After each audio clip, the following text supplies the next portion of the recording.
नमस्कार मित्रों, सत्य की विजय में आपका स्वागत है। मैं हूं विजय द्विवेदी। देश में और दुनिया में, राजनीति में, विदेश नीति में आपाधापी चल रही है, गर्मा गर्मी चल रही है, गहमा गहमी चल रही है, मारा मारी चल रही है और इस सब के बीच में बहुत सारी उठापटक भी देश में चल रही है। लेकिन जो एक मूल प्रश्न था जिस पर कोई चर्चा नहीं कर रहा या कोई ने सवाल किया तो ये सवाल किया कि भाई ये सब कुछ हो रहा है, इसमें कहीं पर कोई विचारधारा का प्रश्न है? जो आवाजाही चल रही है, जो आ रहे हैं, जो जा रहे हैं, जो नए पते तलाश रहे हैं, वो सब लोग किस वजह से ऐसा कर रहे हैं? मुझे एक बात याद आती है कि भारतीय जनता पार्टी के एक बड़े नेता हुआ करते थे, पुराने हमारे मित्र भी होते थे, प्रमोद महाजन साहब। उस जमाने में कुछ आवाजाही हो रही थी, पॉलिटिकल पार्टी से इधर से उधर लोग जा रहे थे, तो उनसे सवाल किया गया कि ये जो एक से दूसरी विचारधारा में लोग जाते हैं, मतलब पॉलिटिकल लीनिंग्स के हिसाब से, तो ये ठीक रहता है? तो उन्होंने कहा कि नहीं, विचारधारा का कोई फर्क ही नहीं है। सब पॉलिटिकल पार्टी देश के विकास की बात करती हैं, गांव के विकास की बात करती हैं, शहर के विकास की बात करती हैं, गरीब आदमी की बात करती है। क्या विचारधारा का फर्क है? तो क्या ये इतना प्लेन क्रिस्टल क्लियर सवाल और जवाब है? इस सब पर चर्चा करें। बहुत सारी चर्चाएं आजकल चल रही हैं कि आम आदमी पार्टी के नेता जो है भारतीय जनता पार्टी में चले गए, कहीं और कांग्रेस के चले गए, कहीं कुछ कुछ। लेकिन जो मूल प्रश्न था, मैंने इतने दिनों डिबेट में देखा कि कहीं पर ये प्रश्न नहीं आ रहा कि विचारधारा क्या है। तो हमने तलाशा ऐसे व्यक्ति को, ऐसे शख्स को जो विचारधारा को बहुत महत्वपूर्ण मानते हैं। हमारे मित्र भी हैं, बड़े भाई भी हैं। Doctor KG. सुरेश साहब मीडिया गुरु हैं, कई संस्थानों में रह चुके हैं, कई संस्थान चला चुके हैं और अभी जो है आईएससी के डायरेक्टर भी हैं, लेकिन विचारधारा से हमेशा जुड़े रहने वाले लोग। डॉक्टर साहब, बहुत बहुत स्वागत है आपका। नमस्कार, प्रणाम। पॉलिटिकल बहस बहुत हो गई, हमने कहा कि मूल प्रश्न पर आपसे बात की जाए। पहले तो ये समझाइए कि ये अभी तक तो मैं समझ रहा था कि पॉलिटिक्स में और देश की, दुनिया की जिंदगी में ट्रम्प साहब से लेकर यहाँ तक सबसे बड़ा रुपया है। अब ये एक नया शब्द आ गया, विचारधारा। कुछ ने मुझे कहा कि आप बेवजह क्यों परेशान करते हैं लोगों को, विचारधारा कहाँ से आ गई? तो ये समझाइए, विचारधारा क्या होती क्या है? नहीं, विचारधारा जरूर होती है साहब, ऐसा नहीं है कि विचारधारा नहीं है। और विचारधारा का तात्पर्य यह है कि देश का सिर्फ विचारधारा मतलब मात्र वो राष्ट्रवाद या वामपंथ या साम्यवाद, वो नहीं है विचारधारा। विचारधारा आपका दृष्टिकोण है, देश के विकास के प्रति आपका क्या दृष्टिकोण है, समाज के प्रति क्या दृष्टिकोण है, सामाजिक समरसता के प्रति क्या दृष्टिकोण है, जातियों के प्रति आपका दृष्टिकोण क्या है, आपस में जो देश में जो अलग अलग प्रांत है उनमें कैसे संबंध होने चाहिए, भाषाओं के प्रति आपका क्या विचार है, शिक्षा के प्रति आपका क्या विचार है। ये सब विचारधारा का अंग है। हम अक्सर सिर्फ राजनीतिक विचारधारा को ही विचारधारा मानते हैं। विचारधारा एक दृष्टिकोण है, आप उसे किस नजरिया क्या है आपका, देश के विकास का आपका रोड मैप क्या है, तो वो विचारधारा है। और विचारधारा जरूरी नहीं है कि सिर्फ हम राजनीतिज्ञों के साथ ही हम जोड़ते हैं। विचारधारा, हम शिक्षक भी हैं, उनका भी एक विचारधारा है। हमारे विद्यार्थी कैसे हो, विश्वविद्यालय कैसे हो। अब एक होता है व्यक्तिगत विचारधारा और एक होता है कि सामाजिक विचारधारा। अब व्यक्तिगत विचारधारा जरूरी नहीं है कि मैं अगर किसी संस्था या संगठन के विचारधारा के साथ सहमत हूं तो वो पूर्णतया सहमत होना बहुत आवश्यक नहीं है। ब्रॉड एग्रीमेंट है या नहीं आपका, अच्छा इस पॉलिसी पर मैं सहमत हूं, इस पॉलिसी पर, वो इश्यू बेस्ड नहीं है। ओवरऑल आपका क्या आउटलुक है, नजरिए देश पर का डिफेंस, देश का विदेश नीति कैसी होनी चाहिए, क्या राष्ट्र सर्वप्रथम ये राष्ट्र नीति होनी चाहिए, ये विचारधारा है। एक देश का विदेश नीति कैसी होनी चाहिए, राष्ट्रीय सुरक्षा पर क्या नीति होनी चाहिए, अब उसमें एक पॉलिसी ऐसा ले लिया गया तो आपका मतभेद नहीं होता है, आपका एक विचार है, क्योंकि 142 करोड़ के व्यक्तिगत विचारों के आधार पर तो कोई भी संगठन या कोई भी सरकार नहीं चल सकती है। नहीं। तो हर व्यक्ति से पूछो देश को कैसे चलाना चाहिए तो वो आपको बताएगा, वो प्रधानमंत्री जी से बेहतर तरीके से वो चला सकता है। हमारे देश में तो कम से कम ये है है ना। तो हम ओवरऑल जो सिस्टम है उसके साथ हम कितने सहमत हैं, तो ये जो विचारधारा है उसको मैं विचारधारा मानता हूं। तो जीवन के हर क्षेत्र में, हर आयाम में है। तो ये कहना कि विचारधारा नहीं है, मैं उससे सहमत नहीं हूं। ये आपने मेरा ये मानना है कि विचारधारा है। जी, आपने एक महत्वपूर्ण बात कही कि विचारधारा में ब्रॉड कंसेंसस होनी चाहिए, ब्रॉड एक आपकी सहमति होनी चाहिए। और अक्सर बहुत बार लोग इस पर सवाल खड़े करते हैं कि आपकी मान लीजिए एक विचारधारा है, लेकिन उसकी 4 चीजें ऐसी हैं जिसको आप मानते हैं कि नहीं मानते हैं, या नहीं करते हैं, कुछ करते हैं।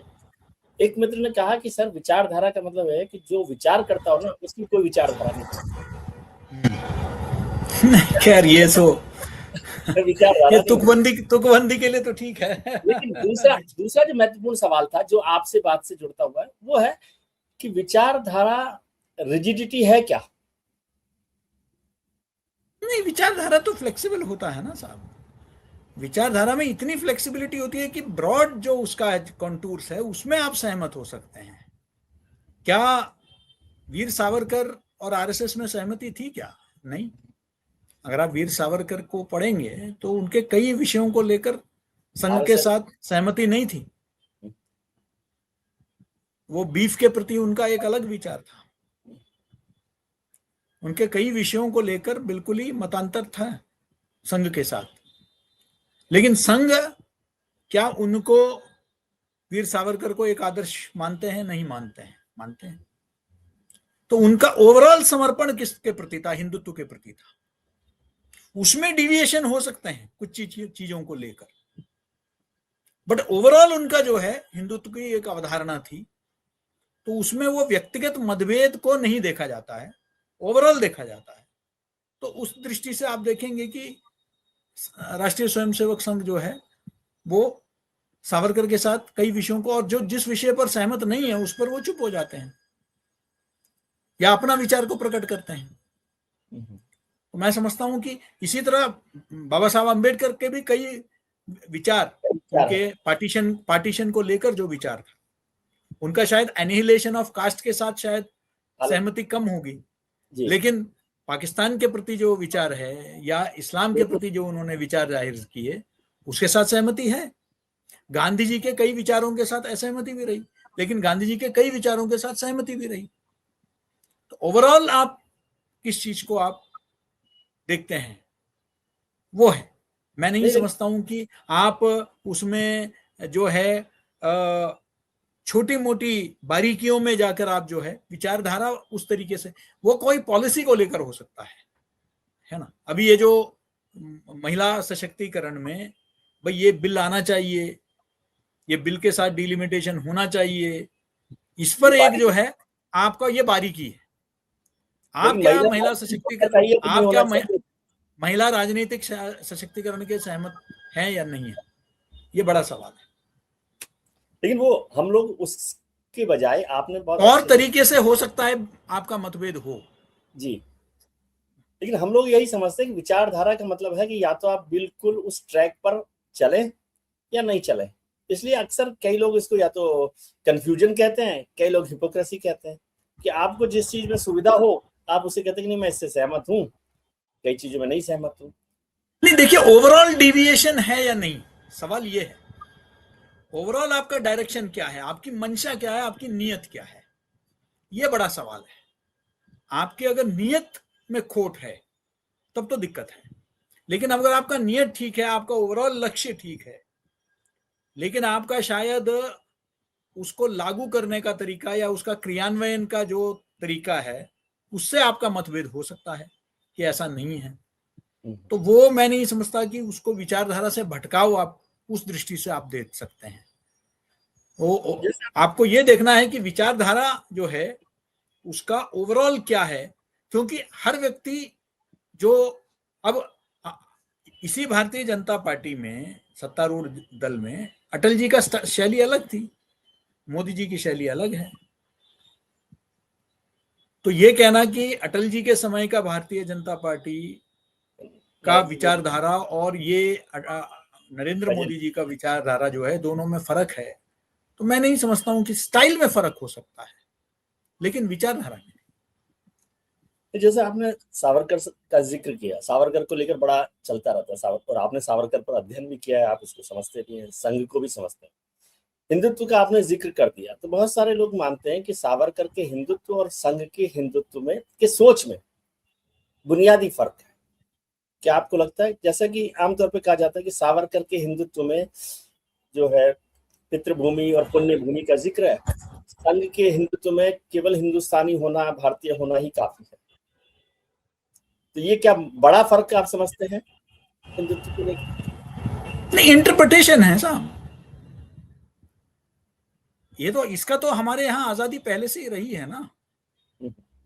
निराकार ब्रह्म का और साकार ब्रह्म का तो हमारे यहाँ रहा है। आप ब्रह्म को कैसे देखना चाहते हैं, साकार रूप में देखना चाहते हैं या निराकार रूप में देखना चाहते हैं? तो हमारे यहाँ तो उसका जो है आजादी तो रही है हमेशा, तो उसको लेकर कभी मुझे नहीं लगता है कि कहीं कोई दुविधा रही है, उसमें कोई कलह भी नहीं रहा है ना। तो चारवाक को भी यहाँ स्वीकार किया है हमने, है ना, तो नास्तिकों को भी स्वीकार किया है। तो मुझे नहीं लगता है कि उनको जैसे जहर दिया गया सुकरात को, वैसे हमने जहर देके किसी को मारा है, चारवाक को नहीं मारा, या किसी को हमने जो है सूली पे चढ़ाया है।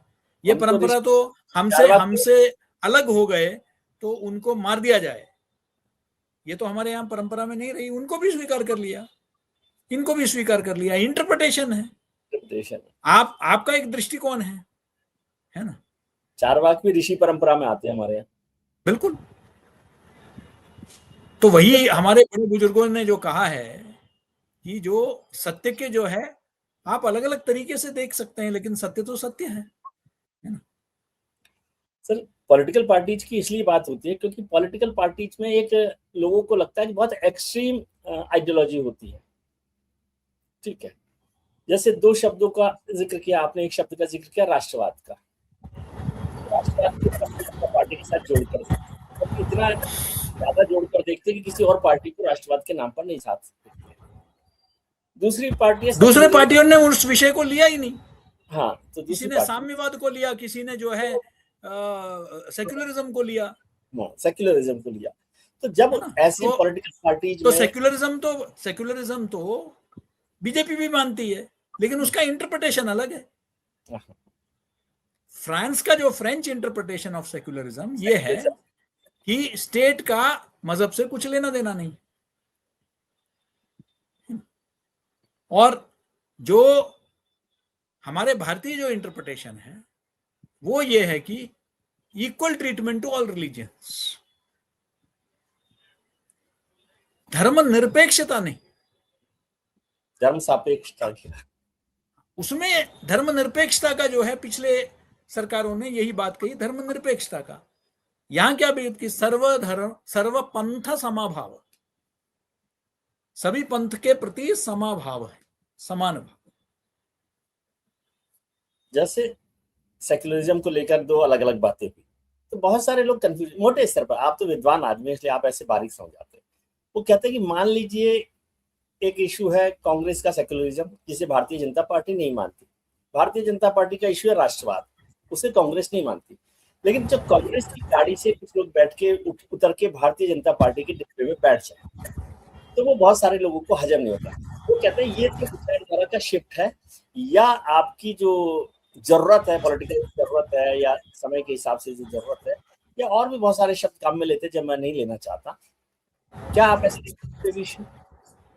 जी, आप इस डिविएशन को या इस शिफ्टिंग को आप ऐसा मानते हैं कि ये विचारधारा से उलट आप एक गाड़ी से दूसरी गाड़ी में बैठ गए? ना ना ना ना, एवोल्यूशन है साहब। विचार में अगर आपका परिवर्तन नहीं है तो आप तो कट्टरपंथी हुए ना। अगर आपको लगता है कि ये विचारधारा, आपने उस पर काम किया, लेकिन आपने देखा कि जनता में स्वीकार्यता ही नहीं है, तो आप जनता के बीच में जाते हैं, तो एक पॉइंट ऑफ लाइफ आ जाता है जहां आपको लगता है कि यार हम जिस गाड़ी में बैठे हैं ये कभी अपने मंजिल पे नहीं पहुंचेगी।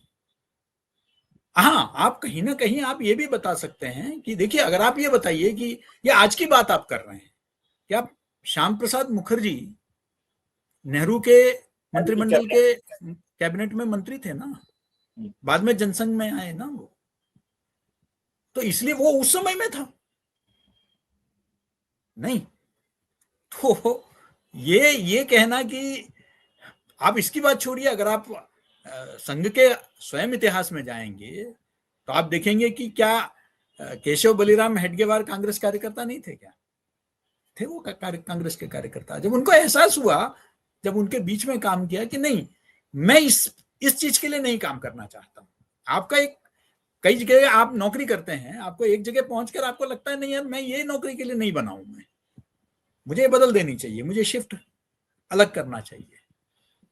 तो ये वो है जब आप एहसास कर लेते हैं। हाँ, आप ये भी कह सकते हैं कि कहीं ना कहीं देखिए कोई राजनीति में आता है, आज राजनीति आज के समय में वो बलिदान की राजनीति, वो कुर्बानी की राजनीति जैसे स्वाधीनता से पहले था वो नहीं था।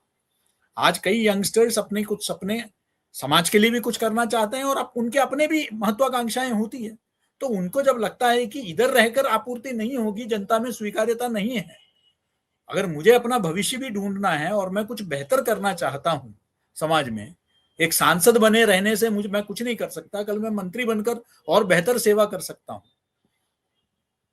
तो फिर उसमें गलत क्या है? नहीं, तो फिर आप ये कह रहे हैं कि अपने भविष्य के लिए आप विचारधारा अपने भविष्य नहीं, वो भविष्य मैंने तो कहा कि वह भी साथ में है एक फैक्टर, और साथ साथ में विचारधारा तो है ही। विचारधारा मतलब उनके भले कई बार व्यक्ति अपने विचारधारा से ज्यादा वो जब देखता है कि इस विचारधारा का जिसका वो प्रतिनिधित्व कर रहे थे या किसी दल का प्रतिनिधित्व कर रहे थे उसकी स्वीकार्यता जनता में कम हो रही है या जनता अब उसको मानने के लिए तैयार नहीं है, तो फिर क्या करेगी जनता? वो व्यक्ति क्या करेगा? वहां रुके रहने से कुछ नहीं होगा ना। फिर आप देख रहे हैं अपने मोहल्ले में कोई पहले समोसे की दुकान चलाता है, फिर देखता है कि यार यहाँ ये तो बिक नहीं रहा है, यहाँ फिर केमिस्ट की दुकान डालता है। हम अपने मोहल्ले में देखते हैं कि वही दुकान 10 अवतार ले चुका है। वो देखता है कि आखिर जनता चाहती क्या है, यहाँ क्या है, यहाँ बिकेगी क्या? तो उसने देखा कि आज जनता के बीच में यही है जो जनता आज स्वीकार कर रही है, तो फिर यही हम भी करते हैं। नहीं, लेकिन ये भी एक स्वीकार्यता है।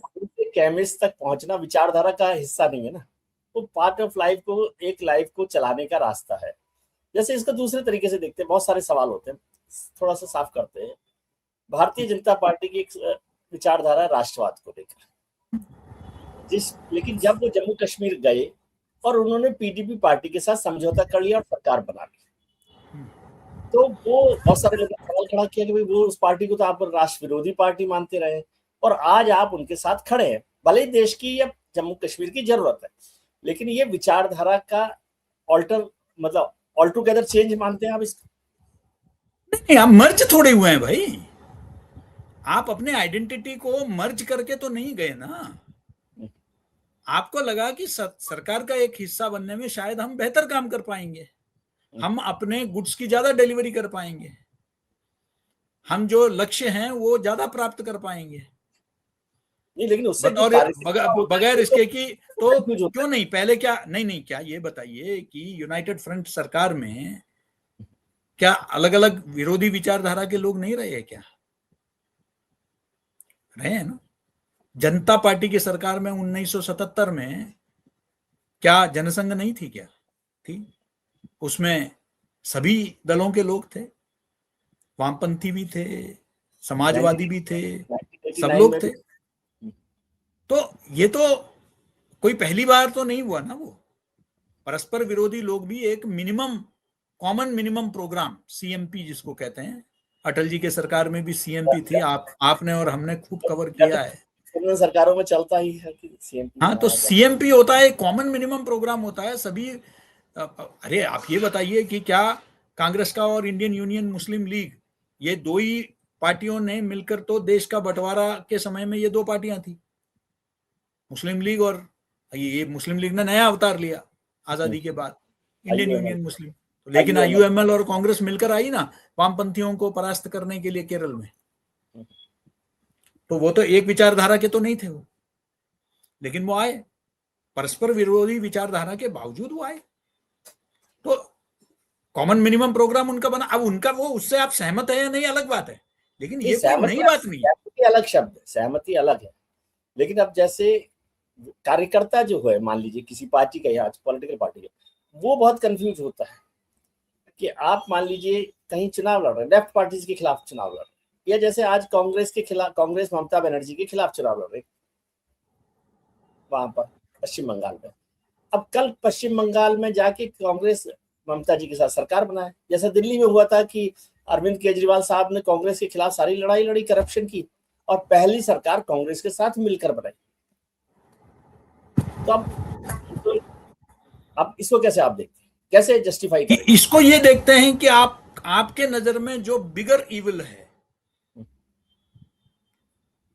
उसको जो है अगर काउंटर करना है तो वो भी तो एक बड़ा हित है। अपने दल के दलगत राजनीति से ऊपर उठकर आपको लगता है कि नहीं, आपको इनको रोकना जरूरी है। हाँ ठीक है, लेकिन कल तक रोकने के लिए उन्होंने कह दिया कि नहीं, हमारा उनका उनका उनका मैं दृष्टिकोण बता रहा हूं कि भाई हमारा जो है तृणमूल कांग्रेस के साथ बनती नहीं है, ठीक है, लेकिन विचारधारा अगर आप देखेंगे तो कांग्रेस का और तृणमूल कांग्रेस की विचारधारा में कोई ज्यादा फर्क नहीं है। जबकि बीजेपी के साथ डायमेट्रिकली ऑपोजिट है। लेकिन आम आदमी पार्टी का तो कोई विचारधारा कभी रहा ही नहीं। विचारधारा का क्या दृष्टिकोण रहा है, क्या है विचारधारा, आप बताइए ना। कांग्रेस की एक विचारधारा है, कम्युनिस्टों की एक विचारधारा है, भाजपा का एक विचारधारा है। आम आदमी पार्टी का विचारधारा क्या है? कुछ नीतियां हैं, है ना, कुछ नीतियां हैं। विचारधारा तो कोई उनका कोई फाउंडेशनल आइडियोलॉजी तो कभी रही नहीं ना। उनका क्या है, वो समाजवादी हैं, वो पूंजीवादी हैं, वो राष्ट्रवादी हैं, क्या है ये तो अभी भी आप तो नहीं डिस्क्राइब कर सकते ना उनको। तो इसलिए कई लोग उनको अनार्किस्ट कह देते हैं। सब कुछ ले लिया, या तो सबसे कुछ कुछ ले लिया। तो भारत माता की जय भी वो बोलते थे केजरीवाल जी, है ना, वंदे मातरम भी बोलते थे, है ना। तो दूसरी तरफ वो कई चीजों का विरोध भी करते थे। तो वहां तो कोई आइडियोलॉजी तो था ही नहीं। कुछ आइडियाज थे, कुछ आइडियाज लेकर आए थे, आइडियोलॉजी लेकर नहीं आए थे।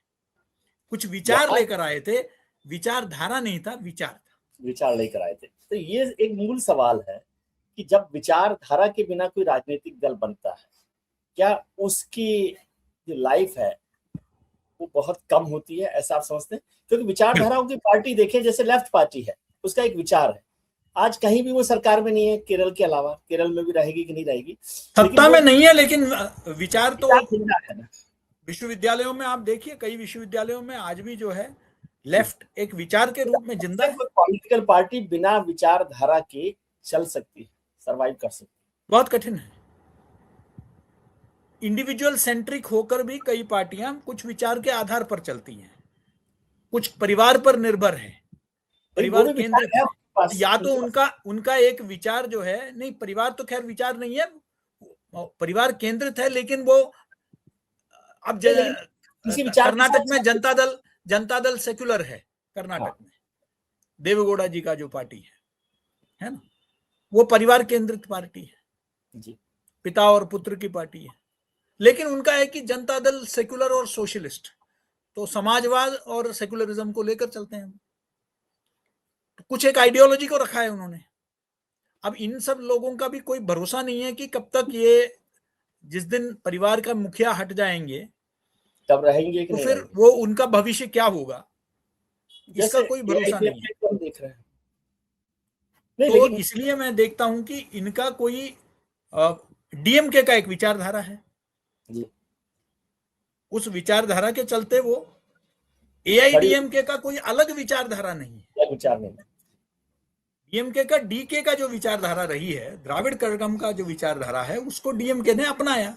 हाँ, उसी पर उसको अपनाया तो वो विचारधारा है जो उत्तर भारत का विरोध, हिंदी का विरोध, हिंदुत्व का विरोध, उस और पर वो सहमति है द्रविड़ जो द्रविड़ पहचान। आइडेंटिटी है, पहचान है, उसको लेकर चल रहे थे। तो उनका एक विचारधारा है। एआईएडीएम के लगा, वो एक सत्ता के लिए उन्होंने पार्टी को बनाई थी, विचारधारा उनका लगभग वही है, लेकिन मुख्य रूप से वो एक सत्ता के लिए एक विकल्प के रूप में वो उभर कर वहां आई। लेकिन सब जो लोग विचारधारा का एक बड़ा भारी लबादा ओढ़ कर रहते हैं, आम आदमी पार्टी के लिए आपने कहा कि विचारधारा नहीं है, मान लिया, कुछ लोग परिवारवादी पार्टी मान लिया, जो पार्टियां विचारधारा की लबादा को ओढ़ के या बड़ा सा कोट पहन के, शेरवानी पहनकर बैठे रहते हैं, वो इन सब लोगों को अपने अंदर शामिल कर लेते हैं और आप कहेंगे कि वो तो दंगा है, तो फिर वो विचारधारा से कंफ्यूजन तो होता है ना। नहीं नहीं नहीं, देखिए, अगर पार्टी ने समझौता किया तब तो फिर कंफ्यूजन का वजह है।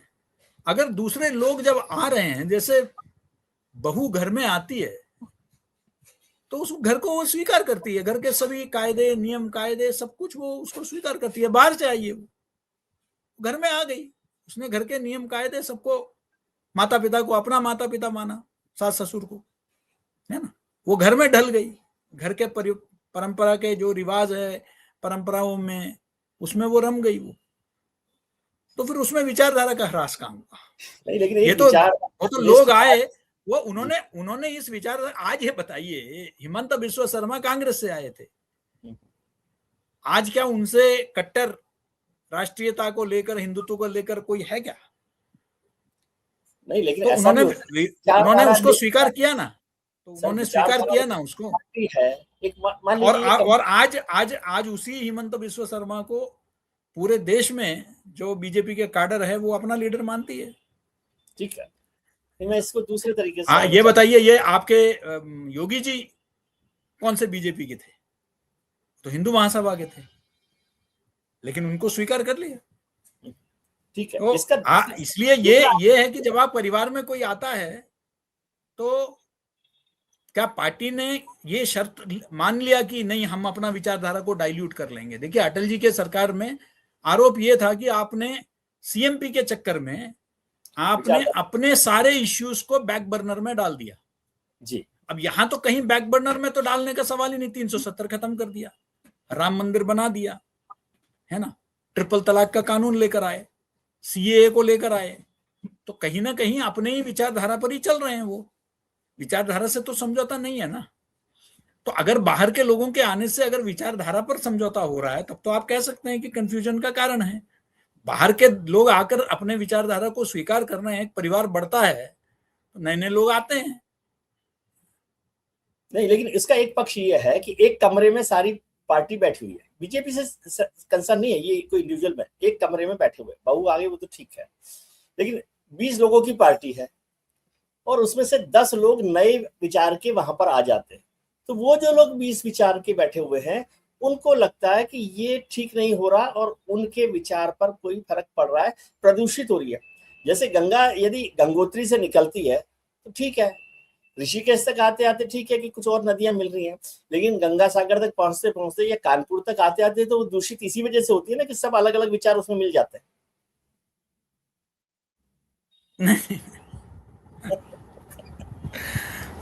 देखिए, ऐसा नहीं होता है।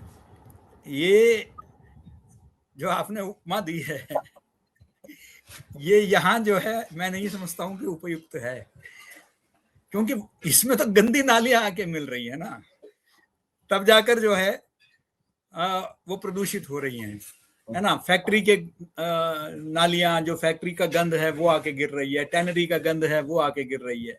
तो यहाँ तो ऐसा तो कोई गंद आके तो गिर नहीं रहा है, कल तक तो वो नालियां ही थी। ये तो मैं नहीं समझता हूँ कि इस तरह के कोई ये है। वो तो लोग जो है कभी कभी हमारे यहाँ शव को भी बहा देते हैं गंगा जी में, इसको भी गंगा जी स्वीकार करती हुई हजारों साल से आ रही है। फूल और सारा कुछ हम लोग निर्माल्य हम सारा कुछ डालते हैं, है ना, नदी में डालते हैं उसको भी गंगा जी स्वीकार कर लेती हैं। तो मैं नहीं समझता हूं कि इस तरीके से उसको देखा जाना चाहिए। लेकिन हाँ, ये जरूर है कि कुछ लोग जरूर असुरक्षित हो जाते हैं कि नए लोगों के आने से फिर उनका जो अवसर है, ये मैं आपसे सहमत हूं कि उनका ये है कि ऐसे लोगों के आने से दो चिंताएं हैं। एक, जो नए आए हैं ये क्या मात्र, वो कई बार कहते हैं कि जब आप धर्मांतरण करते हैं तो क्या आप किसी फायदे के लिए कर रहे हैं, या सिर्फ इसलिए कि आपको शादी करनी है इसलिए आप कर रहे हैं, या आपको कुछ पैसे चाहिए इसके लिए आप धर्मांतरण कर रहे हैं, या आप पूरे विश्वास के साथ आप धर्मांतरण कर रहे हैं, कन्विक्शन के लिए या कन्वीनियंस के लिए। तो कन्विक्शन है तो ठीक है, कन्वीनियंस है तो जो पुराने काडर है उनको ये चिंता रहती है कि भाई कल को, आज तो अनुकूल परिस्थिति है, कल को प्रतिकूल परिस्थिति हो जाए तो ये लोग साथ देंगे क्या, या ऐसे ही जिस पैर आए उल्टे पैर वैसे ही लौट जाएंगे। तो ये एक चिंता होती है। दूसरा चिंता ये होती है कि भाई सब अपना जगह बनाना चाहते हैं, तो आपने बड़े मुश्किल से अपने लिए जगह बनाया, कोई बाहर से आ गया, अब उसका दावा तो बनेगा ही, वो अपना दल छोड़ के आया है, तो वो कहेगा कि भाई ये, तो फिर ये जो बहन होती है, तो तब तक भाई जो है, बहू के आने तक भाई तो सिर्फ बहन की होती है, फिर ये दूसरी औरत भी आ गई, अब उसका भी अधिकार जम गया, तो फिर मेरे अधिकार का क्या। तो ये एक असुरक्षा की भावना भी आ जाती है। तो वो तो बड़ा स्वाभाविक है, किसी भी दल में नए लोग जाते हैं। तो अब यही सिद्धरमैया जो है जनता दल सेकुलर में देवगौड़ा जी के साथ में थे, आज वो इतने सालों से चीफ मिनिस्टर बन के बैठे हुए हैं, दूसरी पारी खेल रहे हैं एज सीएम। तो क्या कांग्रेस में उस वक्त क्या, या आज भी नहीं है क्या, आज भी डीके शिव कुमार जो है आए दिन समस्या वहां खड़ा कर रहे हैं? तो बाहरी व्यक्ति थे, वो आके सीएम भी बन गए। तो ये कोई, वो कांग्रेस भी तो एक विचारधारा है, तो वहां भी ये हुआ है। तो राजनीतिक क्षेत्र में देखिए, राजनीतिक क्षेत्र में क्या है विजय जी, राजनीतिक क्षेत्र में कट ऑफ डेट नहीं हो सकता है, विस्तार के लिए कट ऑफ डेट नहीं हो सकता है कि 2014 से पहले के लोग जो है उन्हीं को ही हम रखेंगे। हाँ, उनको, उनके हितों को तिलांजलि नहीं देना चाहिए। इस बात का विशेष ध्यान रखना चाहिए कि जिन्होंने आपका साथ दिया है हमेशा, जो विपरीत परिस्थितियों में भी आपके साथ रहे, उनको इग्नोर नहीं करना चाहिए, उनका सम्मान बना रहना चाहिए, क्योंकि उन्होंने उन परिस्थिति, उस समय पर, आज कई लोग आपके साथ आते हैं क्योंकि आप सत्ता में हैं। अब हो सकता है, मैंने जैसे कहा कि विश्वास, विचार परिवर्तन की वजह से हुआ हो, या शुद्ध रूप से लाभ के लिए आए हो, लेकिन क्या आपका अपना काडर, जिसने अपना खून पसीने से सींचा है संगठन को, क्या आप उनको दरकिनार कर रहे हैं या नहीं, क्या उनको जो है वो सम्मान मिल रहा है या नहीं, इसका विशेष ध्यान हर दल को रखना चाहिए। जब भी कोई नया व्यक्ति आता है, तो कमरे में तो जगह उतनी ही होती है ना, जिस कमरे में आप संकट में रह रहे थे, उसमें आप जब ठीक हुआ कमरा, एसी लगा लिया। नहीं, कमरा बड़े हो गए साहब, अब तो बहुत बड़े हो गए कमरे अब बंगलों में परिवर्तित हो गए, जगह बहुत। तो अभी आप, आखिरी सवाल पर हम आते हैं कि क्या विचारधारा इतनी फ्लेक्सी है कि जब आप चाहें कहेंगे नहीं ये ठीक है, चल जाएगा, अभी तो हमारे पास जगह बनी है, या फिर विचारधारा की दृढ़ता जो है वो आपको मजबूत है? नहीं, विचारधारा व्यक्तियों से ही तो विचारधारा बनती है साहब। आप व्यक्ति को कैसे, आज आपका एक विचार हो सकता है, कल को उसमें परिवर्तन क्यों नहीं हो सकता है। मैं आपको बता सकता हूं कि एक समय था जब मैं नदियों को जोड़ने का बहुत बड़ा पक्षधर था, कि सभी को जोड़ दो, कितना अच्छा लगता था सुनने में कि भाई जहां सूखा है, वहां जहां बाढ़ का क्षेत्र है, वहां के पानी को भेज दो, और जहां बाढ़ का पानी है वहां इधर भेज दो। तो बहुत आसान लग रहा था। जब मैंने उसके बारीकियों को समझा कि हर नदी का अपना एक इकोलॉजी होता है, हर नदी का एक प्रकृति होता है, एक स्वभाव होता है, तो ये केस टू केस बेसिस पर आपको स्टडी करना होता है। देखिए अटल जी के समय पर यह शुरू हुआ था, सुरेश प्रभु जी के नेतृत्व में ये हुआ था, बड़ा प्लान बनाया गया था। बाद में देखिए अभी तक सिर्फ केन बेतवा और एक दो नदियों को छोड़कर वो लागू नहीं हो पाया। क्यों? क्योंकि शुरुआत में आपकी नीयत बहुत साफ होती है। अरे देखो नदी क्या है भाई, नाले हैं, गड्ढे हैं, बस पानी तो भरना है, ऐसा नहीं है। जब वैज्ञानिक तौर पर उसका अध्ययन हुआ तो उसकी समझ आ गई, तो उसके प्रति विचार हट गया, बदल गया, है ना?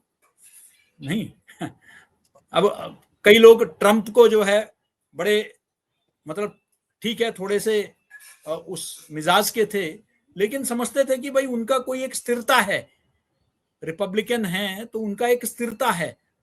लेकिन हम पिछले दिनों से जिस तरीके से भारत के प्रति या भारत के लिए जो भाषा का प्रयोग और सारा कुछ देख रहे हैं, तो एक अस्थिरता उनमें दिखाई देता है।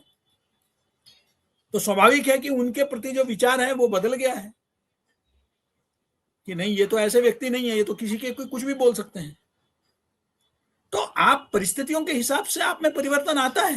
तो ये आप उम्मीद करें कि भाई रिजिडिटी के साथ रहें कि नहीं नहीं ये हमारा, हमने तो ऐसे ही सोचा तो वो ऐसे ही रहेगा, ऐसा आप मनुष्यों से डील कर रहे हैं। तो मनुष्य का जो है उसको आपको उसी तरीके से देखना पड़ेगा कि भाई परिवर्तन तो प्रकृति का नियम है, चाहे वो व्यक्ति में हो, विचारधारा में हो। तो आज आप एक विचारधारा के हैं भाई, आपके कन्हैया कुमार जेएनयू में कौन सा विचारधारा का प्रतिनिधित्व करते थे और बाद में क्या कर रहे हैं, वो आज कांग्रेस के हो गए। तो एक विचार से बिल्कुल दूसरे विचार में वो चले गए, परिवर्तन हुआ है। तो इसलिए ये कहना कि विचारधारा जो है वो समय के जो मैं आप 25 साल पहले जो थे वो विजय त्रिवेदी अलग हैं, और आज जो केजी सुरेश जो 30 साल पहले थे वो आज अलग है। क्योंकि हमने जीवन को देखा और करीब से देखा, संस्थाओं को देखा, संगठनों को देखा, व्यक्तियों को देखा। तो हमारे जीवन में कई चीजों के प्रति हमारा रुख में परिवर्तन आया है। जो एक आदर्शवाद हमारे यौवन में था वो तो अब नहीं रहा है। अब हम ज्यादा प्रायोगिक हो गए हैं, रियलिस्टिक हो गए हैं, तो वो परिवर्तन आता है। चलिए, ये परिवर्तन तो जिंदगी का नाम है, दुनिया का भी नाम है परिवर्तन। तो वो कहते हैं कि change is the only constant. Yes, change is the only constant. ठीक, फिर तो इसके बाद बहस ही खत्म हो जाएगी।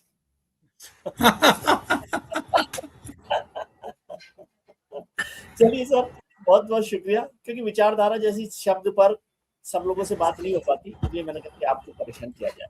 थैंक यू वेरी मच, ध्यान रखिए अपना।